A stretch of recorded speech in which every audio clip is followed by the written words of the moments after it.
नमस्कार, स्वागत है आपका ET नाउ स्वदेश पर। मैं हूं आपके साथ पूजा त्रिपाठी और मुंबई स्टूडियो से प्रशांत मौजूद हैं और आप देख रहे हैं your stocks.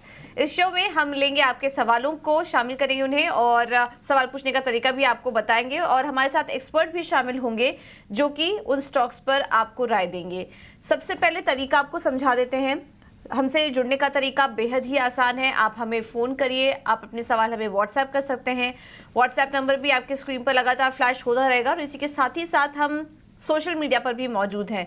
Facebook, Twitter, WhatsApp या फिर इंस्टाग्राम पर भी अपने सवाल हम तक पहुंचा सकते हैं।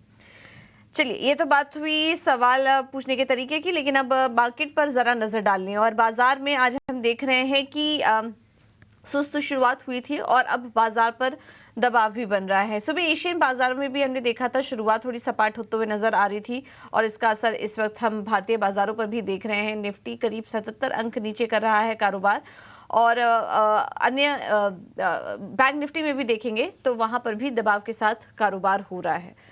तो ये है इस वक्त की बाजार का सेटअप। ये देखिए, बैंक निफ्टी करीब 152 अंक की कमजोरी यहाँ पर देखने को मिल रही है, लेकिन हमने सुबह ही आपको जानकारी दे दी थी कि अब आगे इस पूरे हफ्ते हो सकता है कि कंसोलिडेशन रहे बाजार में। 46,300 ये फिलहाल एक इम्पॉर्टेंट सपोर्ट लेवल नजर आ रहा है बाजार के लिए और ऊपर की तरफ 47,000 तक का एक रेंज नजर आ रहा है। तो इसी रेंज में बाजार कारोबार कर सकता है। कंसोलिडेशन यहाँ पर देखने को मिल सकती है। ज्यादा कुछ मूवमेंट फिलहाल नजर नहीं आ रहा है, जैसा कि आज हम आज के कारोबारी सत्र में देख भी रहे हैं।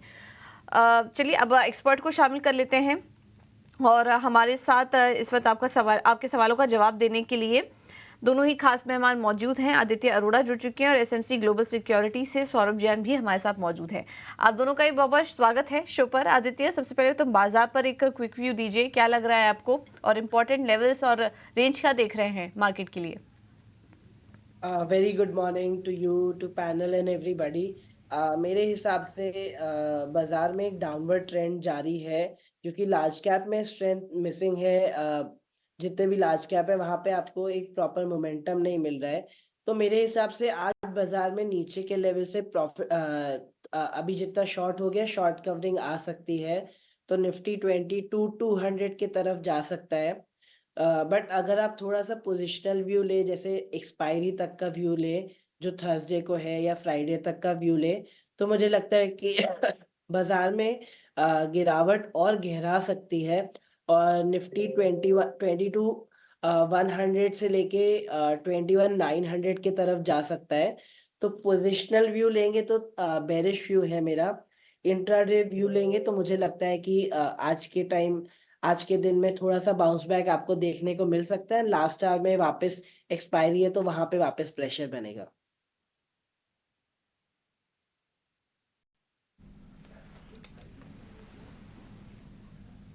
ठीक है, तो ये नज़रिया इस वक्त आदित्य जी की तरफ से।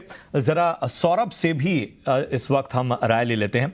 सौरभ, ज़रा आप बताएं, आप बाजार को यहाँ से किस तरह से देख रहे हैं? क्या ये जो टर्बुलेंस है जो हमें नज़र आ रहा है, ये आपको लग रहा है कि अभी बरकरार रहेगा या आप अभी भी ऑप्टिमिस्टिक हैं?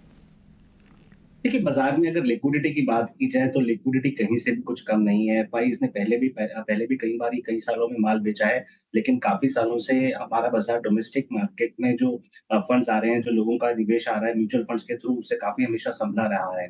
अभी भी मुझे लगता नहीं कि लिक्विडिटी के लिहाज से ग्लोबली कोई प्रॉब्लम है। अलबत्ता यही लग रहा है कि जब मॉनेटरी पॉलिसी लूज़निंग होगी तब शायद और बेहतर ही हालात होंगे। हाँ, कुछ पॉकेट्स हैं बाज़ार की, जैसे कि सब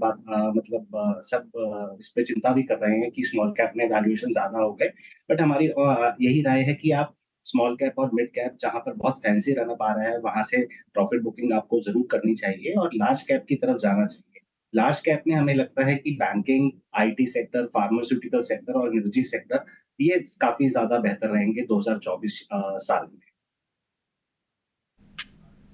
ठीक है, तो ये नज़रिया फिलहाल आता हुआ इस वक्त सौरभ जी की ओर से बाजार को लेके। चलिए बढ़ते हैं आगे, अपने पहले कॉलर को जोड़ते हैं। प्रभु पटेल हैं बड़ौदा गुजरात से हमारे साथ। बहुत बहुत स्वागत आपका और पूछिए क्या जानना चाहते हैं। सर, मेरे पास सुंदरम ब्रेक के शेयर है और आईओसी के शेयर है 19,000। आईओसी के कितने हैं आपके पास? 19,000। ठीक है, किस भाव पे आईओसी लिया था आपने? मुझे कंपनी से मिला, मैं आईओसी एम्प्लॉय हूँ। अच्छा, और बोनस और जब अलॉटमेंट में मिले हैं। ठीक है।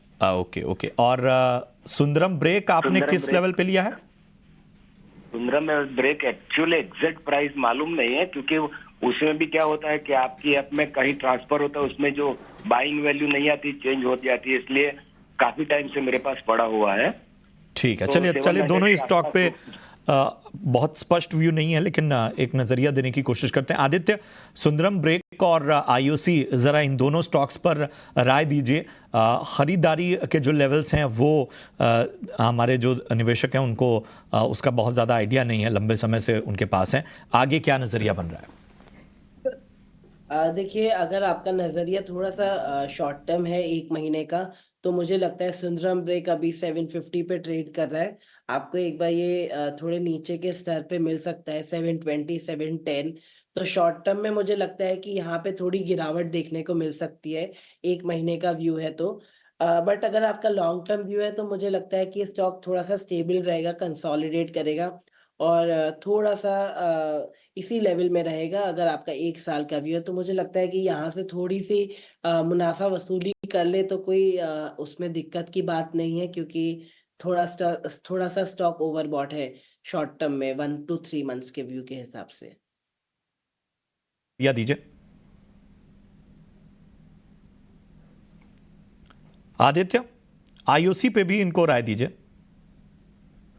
बिल्कुल, आईओसी के रिगार्डिंग मैं पहले एक डिस्क्लेमर देना चाहूँगा कि हम लोग ने हमारे क्लाइंट्स को इसमें पोजीशन रिकमेंड करी थी, तो आप एक अनबायस्ड व्यू लें। अभी आईओसी का अगर मैं चार्टिकली बात करूँ, तो मुझे लगता है कि स्टॉक में काफ़ी प्रॉफिट बुकिंग चल रही है और ऊपर की साइड से सेलर थोड़ा-सा प्रेशर बना रहे हैं डाउनवर्ड साइड, तो इसमें पैटर्न अभी बेयरिश बन रहे हैं। नीचे के लेवल आपको 5 टू 10% करेक्शन देखने को मिल सकता है, जिस हिसाब से स्टॉक अपना प्रीवियस लो 170 का ब्रेक करने जा रहा है। तो मुझे लगता है कि स्टॉक में बेयरिश पैटर्न बन रहे हैं, तो आप यहाँ पे भी मुनाफ़ा वसूली कर सकते हैं और नीचे के स्तर आए तो वो एक अच्छा बाइंग पॉइंट रहेगा और नीचे का लेवल, सपोर्ट लेवल इसका बन रहा है 150 से लेके 155। तो ये है सलाह आईओसी पर। ग्वालियर से शिव कुमार सोनी जी हमारे साथ मौजूद हैं फोन लाइन पर। नमस्कार, सवाल पूछिए अपना। नमस्कार मैम, गुड मॉर्निंग। जी। मेरे पे सालासर गुड मॉर्निंग। टेक्नो के मैंने शेयर लिए थे, मतलब 4000 शेयर। 4000। मैडम मेरे पास सालासर टेक्नो के 4000 शेयर मैंने बाइंग किए थे 108 रुपए की प्राइस पे, 108 रुपए की प्राइस पे। तो अभी मेरे पास 20,000 शेयर है मेरे पास।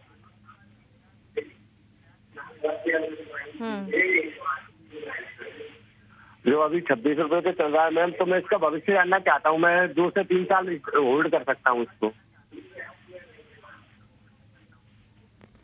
ये आपका सवाल थोड़ा क्लियर नहीं हो पाया है। 4000 शेयर सालासर टेक्नो के हैं आपके पास? शेयर जो लिए थे वो मैंने 108 रुपए की बाइंग प्राइस पे लिए थे, ठीक है मैम। फिर उसका वो बोनस शेयर मिलके वो 20,000 हो गए हैं।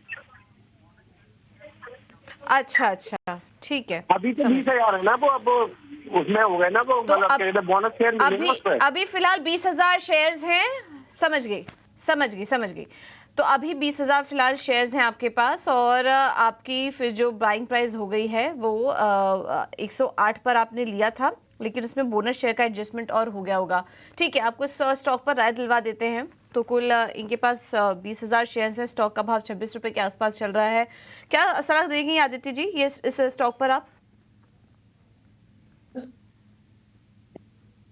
टेक्नो की इंजीनियरिंग, टेक्नो की एक्सटीरियर्स।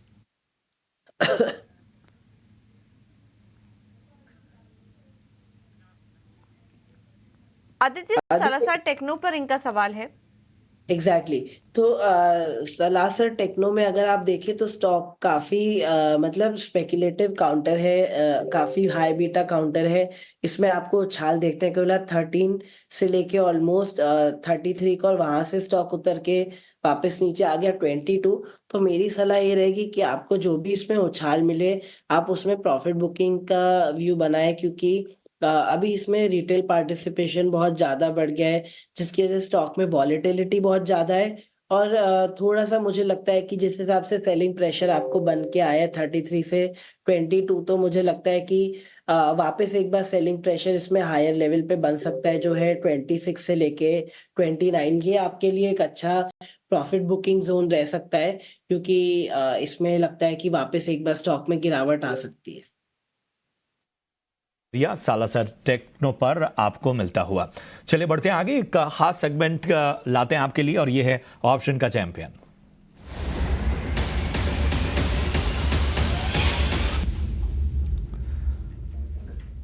और हमारे साथ इस वक्त ऑप्शन के चैंपियन सेगमेंट में जुड़ चुकी हैं फिनवर्सिफाई की ध्वनि पटेल।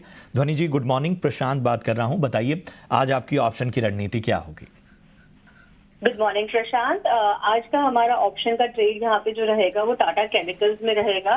ओवरऑल आज इंडेक्स और मार्केट का मूड माहौल थोड़ा प्रॉफिट बुकिंग का चल रहा है और इसीलिए शॉर्ट बिल्डअप के जो स्टॉक है उसमें से टाटा केमिकल्स का स्टॉक मुझे यहाँ पे अच्छा लग रहा है। चार्ट स्ट्रक्चर वाइज भी स्टॉक जो यहाँ पे है वो 990 के पास एक रेजिस्टेंस दिखा के वहां से नीचे की तरफ के मूव दर्शा रहा है। 970 का कॉल जो पुट ऑप्शन है, 970 का पुट ऑप्शन आपको 11 से 11.5 रुपए में इसको खरीदना है। 19 रुपए का इसका टारगेट रहेगा और स्टॉप लॉस जो है वो आपको 7 रुपए का मेंटेन करके चलना है। 1:2 का रिस्क रिवॉर्ड बनता है, तो आपका अधिकतम फायदा जो यहाँ पे है वो 4,400 का होगा और अधिकतम नुकसान जो है वो 2,200 तक का हो सकता है। ये ध्वनि आपका इस ऑप्शन की रणनीति के लिए टाटा केमिकल 970 की पुट, जो कि फिलहाल आपको 11 साढ़े 11 के भाव पे मिलेगा।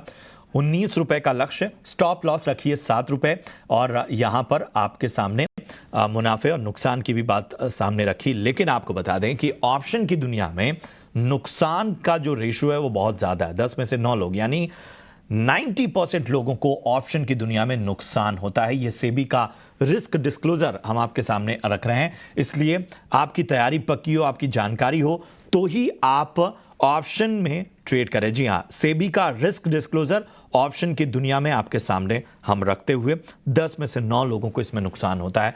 तो बहुत सोच समझकर और आपकी पक्की तैयारी हो, जानकारी अच्छी हो तो ही आप इसमें ट्रेडिंग करें। सवाल जवाब का सिलसिला वापस से शुरू करते हैं। हमारे साथ अगले दर्शक जुड़ चुके हैं फोन लाइन पर।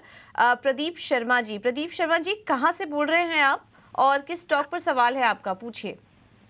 मैम हम पटना बिहार से बोल रहे हैं। हेलो जी। मैं पटना बिहार से बोल रहा हूँ मैम, तो मेरे 2 स्टॉक पर सवाल है। पहला है टीडी पावर।